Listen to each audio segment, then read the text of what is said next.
Pra que mentir, fingir que perdoou? Tentar ficar amigos sem rancor. A emoção acabou. Que coincidência é o amor. Olá, boa noite. Na manhã de 29 de agosto de 1997, o garotinho Ivisota, de 8 anos de idade, foi retirado da casa dos pais na zona leste de São Paulo e levado ao cativeiro. Ao reconhecer o funcionário da empresa da família como seu sequestrador, a criança foi assassinada antes dos criminosos exigirem o resgate. O caso poderia ter entrado simplesmente para a estatística da violência urbana, se não fosse o comportamento diferenciado do casal Masataka Ota e Keiko Ota, que transformaram a dor da perda em um movimento de paz e luta por justiça, mas não sem antes perdoar os assassinos do filho. Mais do que isso, a mãe Keiko tornou-se deputada federal e criou o Dia Nacional do Perdão, que será comemorado no dia 31 de agosto. A lei oficializando a data foi sancionada recentemente. E por mais virtuosa que uma pessoa seja, é impossível você passar pela vida sem nunca cometer ofensas. Difícil também é pedir perdão ou perdoar o outro. Numa época de intolerâncias, pedir desculpas também virou uma atitude corriqueira. E você, sabe pedir perdão? Este é o tema desta noite do Sobre Todas as Coisas. Carla, tudo bem? Tudo bom, Suzete? Boa noite. Boa noite a você também que nos assiste. Nossos convidados aqui no estúdio, eu vou começar apresentando a vereadora, doutora Cristina Lopes. Ela que tem como bandeira a luta pelo combate à violência contra a mulher. Seja muito bem-vinda, vereadora. Boa noite, Carla. Boa noite, Suzete. Boa noite aos convidados que serão apresentados devidamente. E boa noite a todo o público que nos assiste em mais uma rodada de Sobre Todas as Coisas. Está aqui também a psicanalista e psicóloga clínica Isabela Castro, associada à Fazenda Freudiana de Goiânia. Seja muito bem-vinda também, Isabela. Obrigada, boa noite. Seja bem-vinda. Adorei o convite. E ao meu lado está o professor e filósofo clínico Will Goya. Ele é coordenador do Café Filosófico. Seja muito bem-vindo também, professor. Muito obrigado, Carla. Suzete, boa noite a vocês. Boa noite a quem está em casa. E como esse tema a gente sabe que é universal, todo mundo um dia vai ter que perdoar ou pedir perdão, a gente conta também com a sua participação por meio das nossas redes sociais, nosso e-mail, Facebook, Twitter e também pelo WhatsApp, 99631-1006. Will, quando a gente fala em perdão, há uma tendência da gente relacionar com religião, como se o perdão a gente conseguisse aprender a perdoar através de outros ensinamentos. Como é que é? Qual que é a origem, além do que a Isabela já colocou um pouquinho para a gente? Eu endosso o que a psicanalista Isabela disse sobre todas as coisas.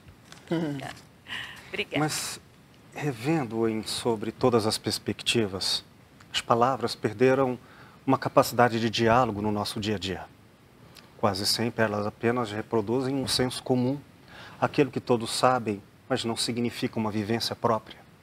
Razão pela qual nós temos muito conhecimento e pouca sabedoria em quase tudo. Não seria diferente se falarmos de religião ou de perdão. Quem de nós não conhece alguma coisa, ou talvez muito, para dizer sem demonstrar com o próprio testemunho o que significa? Um estudo fala da possibilidade de você transformar esse sentimento de amargura, de ódio, de rancor em algo positivo pela pessoa. Chega a falar em amor, fala em compaixão, empatia, simpatia.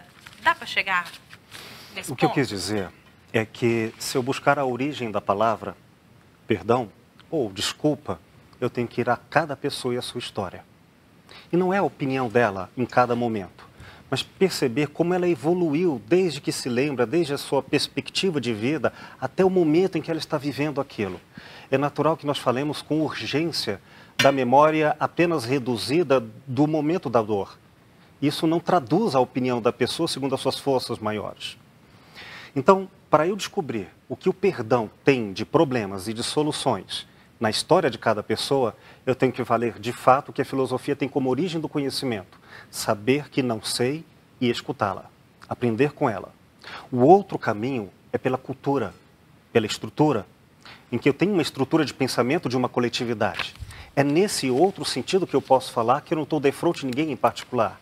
falando desse outro sentido e agora abrindo um leque sobre todas as perspectivas, pessoas que tenham de uma força determinante o raciocínio, é pela argumentação que elas entenderão como se dá o perdão.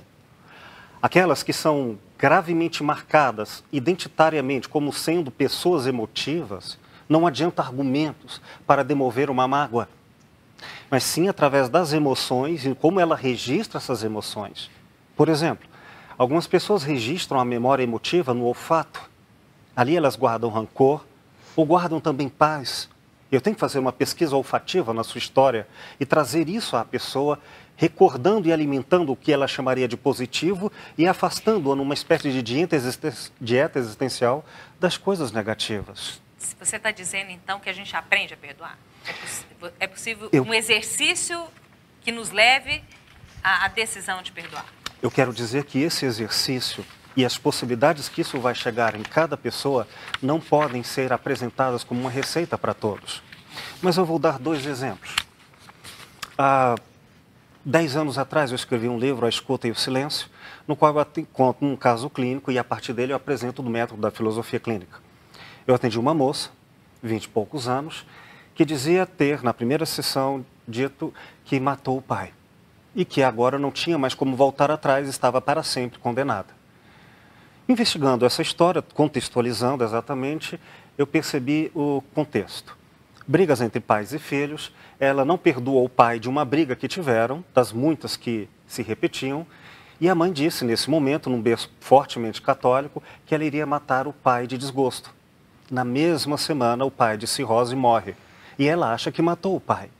É claro que ela sabe que a cirrose matou o pai e não ela, mas o pensamento dela, cheio de significados religiosos, da maneira como ela interpretava, não permitia que um conhecimento médico desfizesse aquela culpa. Então não adianta usar um caminho que não vale para outro. Foi, portanto, investigando via leitura bíblica dela, na perspectiva dela, que eu localizei, por exemplo, como personagem da sua interpretação, Pedro, e disse, como você poderia dizer que Pedro, que negou Cristo 3 vezes, não era cristão? Se ele errou e foi perdoado, não uma, mas 3 vezes, como você poderia também não ser cristã? Se o cristianismo pode ser para você a religião do perdão e não a religião da culpa. Eu encontrei nela um exercício de perdão porque eu segui os olhos dela. Eu acho que uma pergunta que tem que ser feita antes de qualquer resposta é: me empresta os seus olhos, deixa eu ver com eles para eu entender o que significado tem a palavra perdão para você. Na verdade, simplificando, né, a solução está em você mesma, né? É você com a sua história, com as suas crenças, com os fatores que te influenciam, né? É dentro de você que vai estar aí a liberdade de perdoar ou não, né? Esse você, eu amplio para o que isso quer dizer. Por exemplo, algumas pessoas que tutelam a própria força de vida para um pai, uma mãe, um pastor ou um líder artístico dizer, o que ele disser eu sigo. Então, é através do outro que ele vai absorver isso. E não é raro fazer isso também com livros, fazer isso com várias figuras. Mas vamos pensar em outra coisa, por exemplo, imaginemos uma pessoa incapaz do perdão no sentido mais doce da palavra. E que ela seria capaz de, quanto mais entrasse em contato com o sentimento, mais acumulasse-lhe o ódio. Então, por que não dessensibilizar? Ao invés de perdoar, esquecer, como uma forma para determinadas pessoas, o exercício de perdão. E aí, por exemplo, o automatismo e não a consciência pode ser uma resposta. Por exemplo, pessoas que ficam trabalhando ou repetindo coisas sem parar para pensar, podem perder, que bom, a oportunidade de se vingar, porque ficaram automatizadas. No momento certo, a lucidez pode ser recobrada. Então, eu acho que a resposta à pergunta, é possível perdoar e como é possível perdoar, de fato merece a escuta caso a caso. Professor, aproveitando esse finalzinho de fala, e o que a Suzete disse também, se é possível aprender a perdoar, uma pesquisa, Suzete, foi realizada na Universidade de Stanford, ensinou que é possível sim a perdoar. Um grupo de 259 pessoas que tinham conflitos e mágoas não resolvidas, com idade média de 40 anos, esse grupo foi treinado a perdoar por 6 semanas, durante sessões de 90 minutos cada. Aí falam de palestras, apresentações de imagens, discussões cognitivas e conversas. Os pacientes tiveram uma diminuição de 70% nos sentimentos de dor, de 13% no grau de ódio que sentiu e 27% nos sintomas físicos. Então, pelo menos é uma experiência empírica aí, Mas olha né? que interessante, eles devem ter falado sobre isso. A doutora Cristina falou uma coisa muito interessante, essa imagem de você estar puxando correntes, né, um peso, me dá uma sensação de peso. Cansaço. De cansaço. E eu queria falar para aquele rapaz que você não identificou, não é? A falta do perdão, ele parece que faz mais mal para a gente mesmo, né? Fica pesada a vida. Pessoa, né? E eu acho que talvez esse grupo, no falar, no expor isso, a Cristina colocou, quando teve justiça, aquilo morreu para mim. Às vezes, quando você fala, você descobre que você não foi o culpado por aquilo, isso vai passando, né? Falar é terapêutico, né? Falar e se escutar, né? Sem deixar de pontuar que a fala no lugar errado e na direção errada também pode dar na guerra. Então, isso é muito interessante. Então, é muito... Eu concordo. Não, gente, tá muito difícil. Tá ficando muito profundo. Muito intelectual. Só deixa eu aproveitar, colocar mais umas observações aqui, aliás, mais algumas participações. Você quer chamar o intervalo, Não, Suzete? pode falar. Pode falar? Então tá, é o seguinte, a Maria dos Anjos, lá do Parque Ateneu, está assistindo ao programa e gostaria de dizer que perdão é decisão, na opinião dela, né? E quando nós decidimos perdoar, nós também nos perdoamos, né? O que a doutora Cristina falou aí do auto-perdão. Tem também aqui do setor aeroporto de Goiânia, Roberto Ricardo, parabéns no programa. Um abraço ao colega Will Goy, um ótimo professor e terapeuta. Tem outras participações aqui que a gente vai lendo. Eu quero só, antes de você continuar, Isabela, quero chamar vocês para a gente ver um VT, que é o seguinte, a história mundial está repleta de exemplos onde as vítimas optaram pelo perdão, né? Apagar aí as dores do passado, perdoando o agressor. Nós vamos ver alguns desses casos que marcaram a história, para a gente continuar falando sobre isso. Não é difícil encontrar na história recente casos de pessoas que passaram por grandes traumas e mudanças, mas mesmo assim não guardaram rancor e conseguiram perdoar. Nelson Mandela já estaria guardado na história mundial pela vitoriosa luta contra o regime de segregação racial do apartheid. Mesmo assim, depois de ficar 27 anos preso, saiu da cadeia, se elegeu presidente e buscou a reconciliação com os inimigos políticos. Ele percebeu que a África do Sul poderia sofrer se prevalecesse o sentimento de vingança entre negros e brancos, e naquela época ensinou ao mundo o valor do perdão. O Papa Francisco pediu perdão a Deus pelos horrores cometidos pela Igreja Católica em Ruanda no ano de 1994. Na época, a Santa Sé reconheceu que membros da igreja planejaram e ajudaram a executar 800 mil pessoas de etnias africanas. Francisco lembrou o gesto de João Paulo II, que também pediu perdão em nome da igreja. E no Brasil, o perdão é celebrado no dia 31 de agosto. A lei aprovada na Câmara dos Deputados é de autoria da deputada Keiko Ota. Ela escolheu a data por causa da morte do filho Ives, que foi sequestrado e assassinado quando tinha apenas 8 anos de idade. Apesar de todo o luto, ela e o marido perdoaram os assassinos do filho, e a data foi criada para propor mais reflexões sobre o perdão.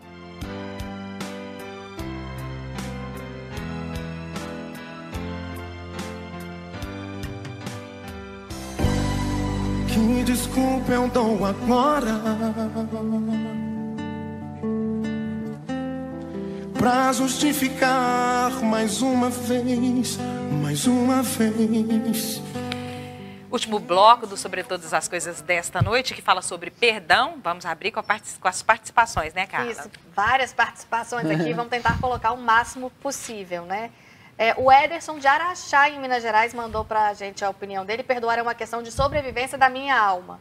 Falando da alma dele. Obrigada, viu, Ederson, pelo seu comentário. Tem aqui também, não mandou o nome, mas ele acha que tem que comparar com os Estados Unidos, né? Aliás, José José, aqui do centro de Goiânia, pois o ser humano, segundo ele, é pior do que os animais. Então, ele acha que os Estados Unidos têm uma punição melhor do que o Brasil. E tem aqui também outra pergunta, ela é do setor Campos Dourados, ela quer falar o seguinte: ela perdoou, mas ela não quer mais conviver com a pessoa. Então, para ela perdoar é uma coisa e aceitar é outra. Ela quer saber se ela está certa de pensar assim, ou se ela perdoar, ela tem que continuar convivendo. Certa, errada, né? Por que isso? Que necessidade é essa, né? Isso aí é o que ela está afim. Parece bom, hein? Parece libertador. Ela perdoou e ainda sabe o que quer fazer. Pois é, o que eu vejo, assim, o perdão é quando eu não me dedico mais a sofrer por aquela coisa ou aquela pessoa. Então, assim, se ela não pensa nessa pessoa todos os dias, se ela não sofre mais com isso, ela perdoou. Agora, escolher conviver, aí já é uma outra etapa, né, da vida. O perdão não necessariamente te impõe o convívio com o que te machucou, mas quando a gente não perdoa, quando a gente sofre, a gente lembra daquilo todo dia, aquilo se repete na nossa cabeça, você sonha com aquilo. Se ela não pensa mais nisso, na minha opinião, que minha profundidade é a rasura de um pires, né? Mas na minha experiência de vida, o perdão aconteceu para mim. Posso dar uma palavrinha? Pode. Então, é mentira sua esse negócio que você é rasinha. O que é isso, né? A sua experiência te dá instrumentos mais do que qualquer especialista para nos ensinar. Mas tem uma coisa, um mecanismo que faz uma verdadeira revolução na história da humanidade, chamado recalque. Esse é um mecanismo inconsciente que ele visa empurrar da consciência, da memória, tudo aquilo que lhe parecer insuportável. Então, às vezes, acontece de você passar anos sem conviver com nenhuma memória de uma dada situação traumática e aquilo depois vir à tona, assim, eu gosto de dizer, vir a nado do nada, te atormentando igualmente. Por quê? Porque aquilo não foi trabalhado em causa. Então, fica barulhando de outras maneiras. Às vezes, o esquecimento, por via do recalque, ele é tão poderoso que faz você pensar que ficou indiferente ao fato, ao trauma, ao sujeito. Mas, na verdade, eu acho que o negócio é muito mais pode ser despertado. É muito mais complicado. Vale às vezes. Na verdade, vale escutar e aprender com cada um. Mas vamos criar uma metáfora. O que alimenta a potência de cada pessoa para perdoar? Na medida em que ela o deseja. Isso não vem porque quer, mas porque se investiga. Ou olhando para si mesmo ou aprendendo com os outros. Mas se falar a uns alivia, a outros acumula e retroalimenta. Se calar, reter e esconder, a uns faz desaparecer a força do ódio, a outros faz acumular para depois sobrepor. Por isso que querer dar respostas prontas aos outros e querer ensinar aos outros é esquecer a lição mais importante, primeira, anterior, é aprender com o outro. E esse outro, ele não pode ser um objeto. Eu tenho a verdade, eu vou lhe ensinar. Não, esse outro começa como outro para mim mesmo. Eu tenho que aprender com todos. Quem quer ensinar, eu acho que deve antes ocupar a cadeira do aprendiz. Então, quem queira decidir e saber sobre o que é perdão, há que ter a sinceridade de propósito e dizer, se isso é importante para mim, eu preciso descobrir. E vai buscar o seu modo. Se de um jeito não está sendo possível, comece com outro. Mas vá percebendo e experimentando todas as possibilidades, não com as receitas prontas. Então, pelo que a gente está vendo, é uma coisa, cada um vai lidar de uma forma e vai encontrar o seu caminho do perdão de um jeito, né? Não Lembrando, tem uma receita geral. É uma experiência pessoal. Eu acho importante lembrar que perdão não pode ser a pacificação ou a ausência do ódio.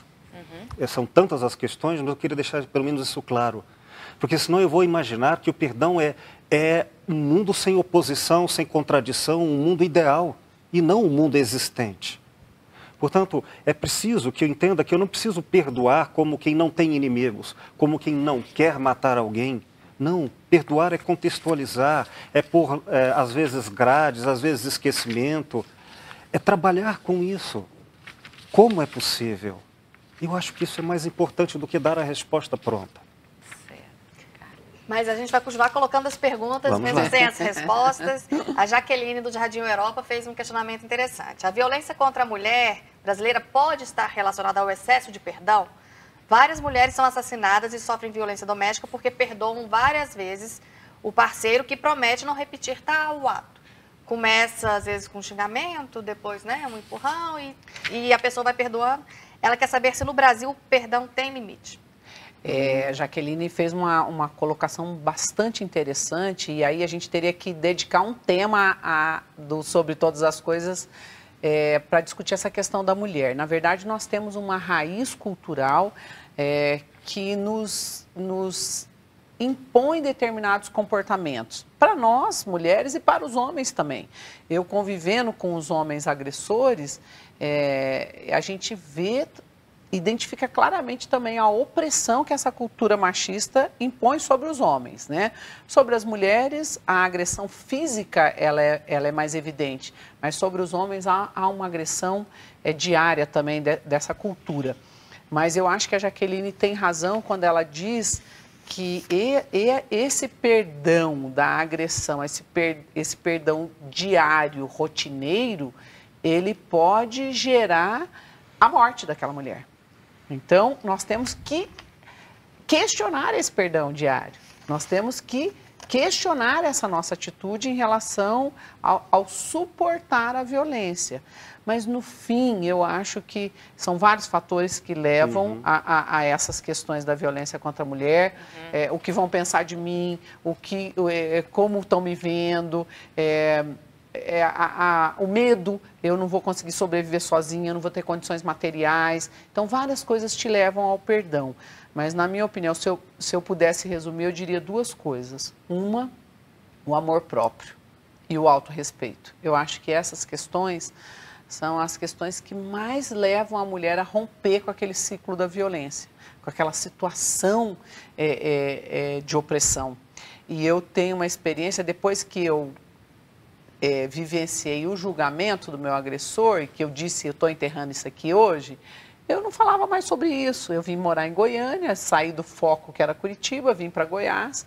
Então, aqui, muitas pessoas não lembravam da minha história. E aí, um dia, uma repórter, vocês conhecem bem o que é ser repórter, o que é ser jornalista, ela foi minha colega de casa de estudante lá em Curitiba e ela me ligou para eu ir num programa chamado Mulheres em Desfile da TV Gazeta em São Paulo. Eu falei, Silmara, eu não toco mais nesse assunto, para mim acabou, está encerrado. Ah, mas você vem, porque você não pode ser egoísta, sua história pode ajudar outras pessoas, Enfim, eu fui. Falei, ela é goteira, né? Aí fui. Aí falei, lá em São Paulo também quase ninguém vai ver, porque isso também é difícil. Quando eu conto a minha história, eu mexo comigo, com a minha família, com os meus amigos, mexo com o agressor, com a família dele. É uma série de coisas envolvidas. Eu fui, da TV Gazeta, eu fui para o aeroporto, com a mesma roupa que eu estava no programa. Eu cheguei no aeroporto em Congonhas, uma moça muito bonita, muito, assim, você vê que é uma pessoa que tinha boas condições financeiras. Ela me abraçou e ela chorava tanto. E ela disse assim, nossa, acabei de te ver no Mulheres em Desfile. Da minha sala, eu vim direto para o aeroporto e eu me prometi que eu nunca mais vou apanhar na vida. Que lindo. Aí eu olhei aquilo, eu falei assim, olhei para cima e falei, nossa, mandaram essa moça aqui. Porque ali mudou meu comportamento em relação a essa história. Eu tenho que compartilhar. Eu tenho que levar isso para mais pessoas, para que outras mulheres não vivam o que eu vivi. Que elas possam aprender, ou pelo menos ligar o alerta através da minha história. Viu, rapidinho, que nosso tempo está acabando. Sim. Pode falar.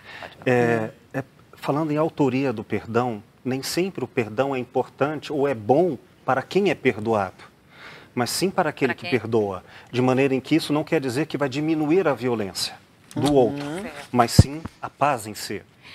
O nosso tempo está terminando, também, a gente né? vai falar rapidinho da sugestão do nosso filme dessa semana. Toda semana a gente sugere um filme relacionado ao nosso tema. E o de hoje fala sobre violência urbana, não é, Carla? Graça e Perdão.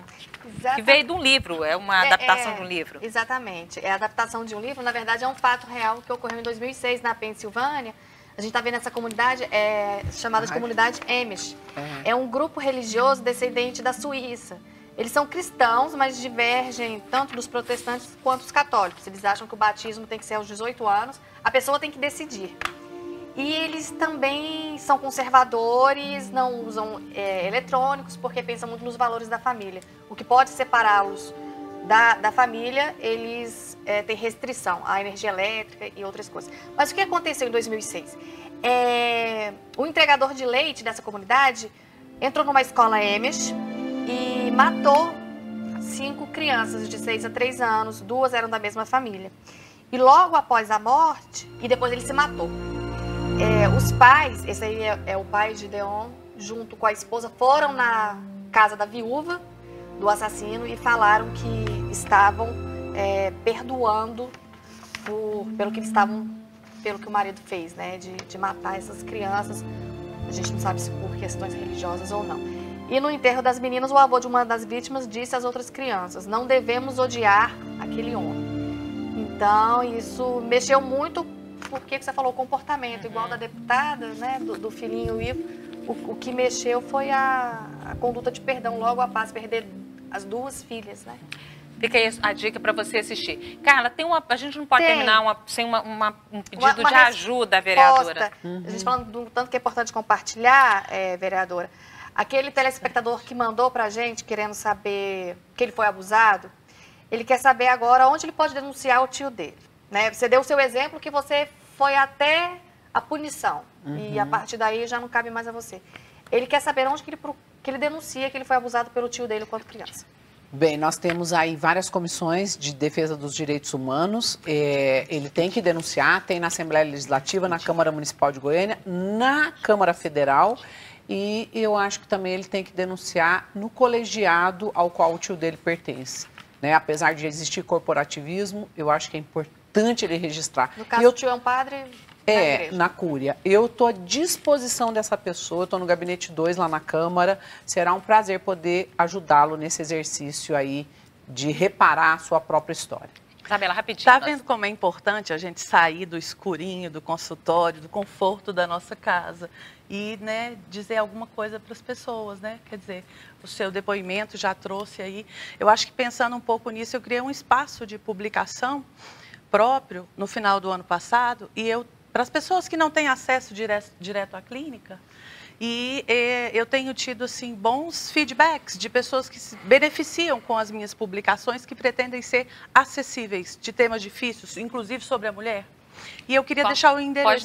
Pode passar que pra é www.psicanalizarte.com.br. Repete. Tem BR, Fernandinho? Tem BR. Repete pra gente, www.psicanalizarte.com.br. Tá. Até aproveitar e pedir também a que horas fica aberto o Café Filosófico, porque chegou essa pergunta aqui pra gente. E aonde que é? O Café Filosófico acontece 2 vezes por mês no Bolshoi Pub, domingos às 5 horas da tarde. A entrada são 5 quilos de alimentos por pessoa doados a diferentes instituições de caridade. Nossos 2 próximos cafés filosóficos acontecerão no dia 3 de setembro e dia 17, com lançamento de livro e coquetel de autógrafo. Gente, Obrigada foi a um prazer vocês. conversar com vocês. Sobre o assunto e faltou tempo, né? Boa noite, a gente se vê na próxima segunda. Até que depois desapegar, te queria.